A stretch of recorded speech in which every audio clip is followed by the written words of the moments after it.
Hi, and welcome to Survival Defense Lab's first ever AAR. For those of you who are military and law enforcement, you know what that is, an after-action review.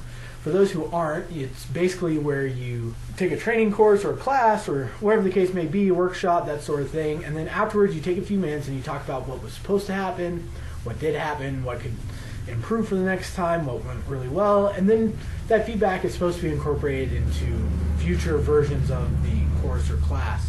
And so I'm going to start doing kind of my own AARs for training that I take, and we'll start putting some AARs out there so you can get an idea of what types of courses are out there, which ones are good, which ones aren't, which are okay, and get an idea of what to look for so you can make your own educated and intelligent decisions about training. So that's the AAR. In civilian terminology, if you will, it's a review. And so for my first AAR, we're going to be discussing F.A.S.T Utah's Armed Security Officer course. That's firearms security training, located in Riverton, Utah. I was able to take that course over the last couple of days. The short story is, great course, but let's get into why. What made it so great and what was good. So first of all, it's important to know that this was a licensure course. This wasn't a door kicker, home defense, how to shoot under your car while it's rolling down the street at 10 miles per hour type of course. This was a course designed to teach state requirements for obtaining a license to work as an armed security guard. So when you first hear that, you might get concerned, well, this is just one of those boring PowerPoint slide courses, or there's not a lot of range time, not a lot of tactical training, it's going to be boring. Well, first of all, that wasn't the case here. But second of all, how good a course is or isn't for you depends a lot on yourself. It depends on the course prep you do. Did you bring notebook? Did you bring pens?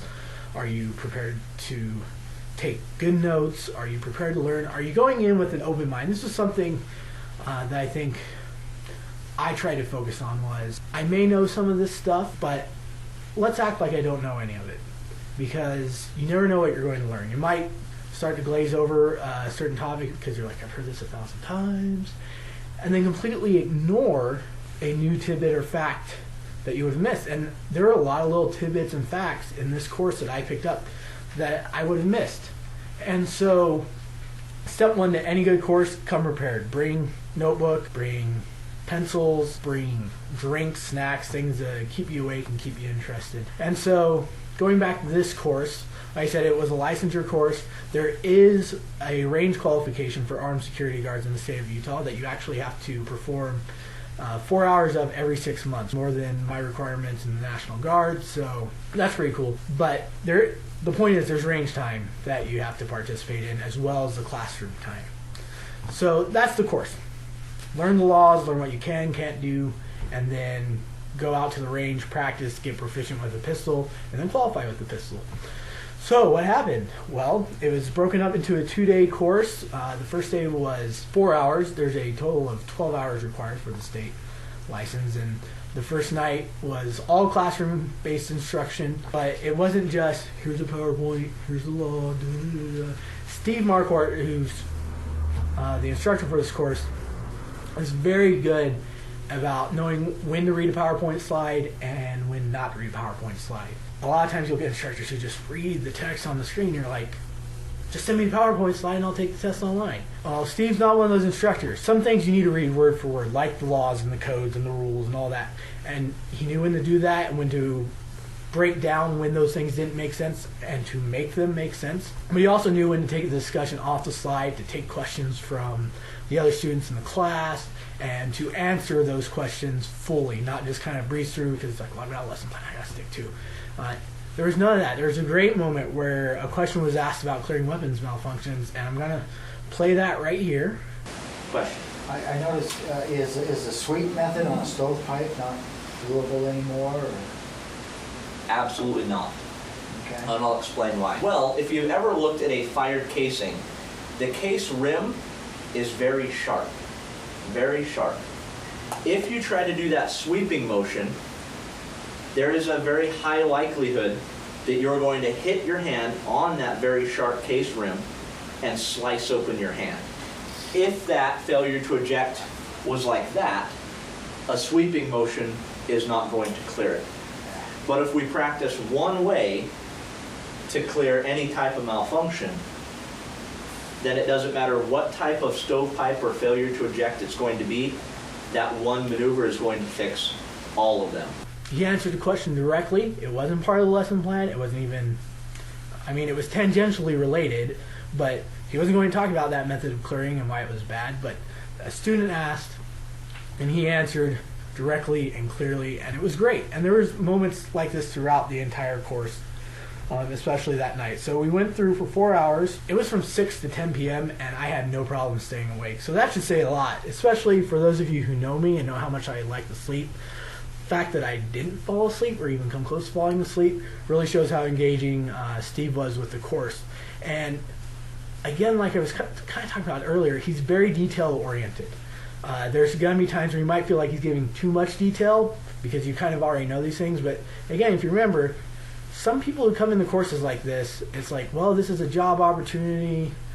You know, I've got a little bit of past military experience, or this is just something that kind of interests me. They may not know a lot about things. I mean, we cover the basics of a cartridge, and you'd be surprised how many people go into these industries with no background experience with guns. They didn't grow up with them. They haven't really used them a lot. And so Steve made sure to lay that foundation out for the students and then build on that and to show how it applied to being an armed security guard. So the next day was 8 a.m. to 4 p.m. So the remaining 8 hours. And we started in the classroom again. We did about 2 hours finishing up some requirements about the law. So after a couple hours, we went out of the small conference room we were in to a much larger space he had there, and we did pistol draws and firearm presentation drills, where he would call target, we'd have to draw the firearm, do a proper presentation of the firearm, and he went over it until everybody had it, until everybody was not just, you know, like good enough, but until they were doing it proficiently. I mean, nobody in the space of a couple hours is going to become a firearms expert. It's just not going to happen. Not everybody's as cool as me. It takes time, but he spent the time necessary to get us proficient, to get us to where we were comfortable drawing and presenting the handgun, and then we headed over to the range. And so we went to a public range, and that was probably the only negative in the course, and it was really out of Steven's hands. Hopefully there's some great ranges that are opening up around Utah, and hopefully he can find a good range that meets his needs. We were able to get the lanes we needed and set up, and he didn't just say, okay, here's your test, go shoot center mass 40 times. No, again, he took the time to run us through different drills, different styles of shooting, strong hand, support hand, with a flashlight, without a flashlight, both ends, at different distances. And when we messed up, and I messed up, if you guys have seen any of my videos, you know I'm not an expert at this, and I'm not even really good. But whenever we messed up, we missed, he was able to quickly identify what our issues were and give us clear instruction on how to resolve those. And so it wasn't like, oh, you're kind of shooting low and to the left, shoot up and to the right, and then I'll fix it. I've met instructors like that. I've met people like that. I have friends like that who have tried to teach their girlfriends to shoot that way. It doesn't work. You have to be clear, and you have to personalize the instruction to the student. And Steve did a wonderful job of doing that. And he got all of us to where he felt we were, hitting on target. We were hitting where we needed to be. And then he presented us with the test, and we ran through it. And first time through, everybody qualified. There's two things with this test. One, it's not the hardest test in the world. It's not, this crazy 1-inch dot out there that you got to hit 50 times, and if your hole is larger than the caliber of the bullet, we're going to take away all your points. No, it was, here's a human body, hit it with as many bullets as you can. And we did. And everybody passed, successfully, did really well on that test. And I do attribute that to Steven's instruction during the range time, because a couple of guys, including myself, were kind of all over the place to start with. And he came in, he identified our issues quickly, he presented clear, concise ways to fix those issues, we applied them, we fixed them, and we passed the course. So overall, this is a really good course. Again, like I said, it's a licensing course. It's not a door kicker. shooting from the sunroof of your Mazda 3 type course. It's a standard. Here are the laws to do the job that you're applying to do. Here's when you can and can't use your firearm, and let's go make sure you're proficient with that thing. You're not going to, shoot yourself in the foot or worse. And he took that class that could have been a boring here's my PowerPoints, and made it something exciting and engaging. And I would highly recommend this course to anybody. The pricing's affordable. It's interesting. You're going to get range time. You're going to get quality range time. And you're going to get good instruction from a guy who knows his stuff. If you have a question about the law, whether it's concealed firearms or security laws in the state of Utah, he can answer those for you. He's just really smart, really detail-oriented, and you can see that come out in the course. And it really changes it from a series of check boxes to get your license into an exciting experience that will really make you not just prepared for that job, but a better shooter as well.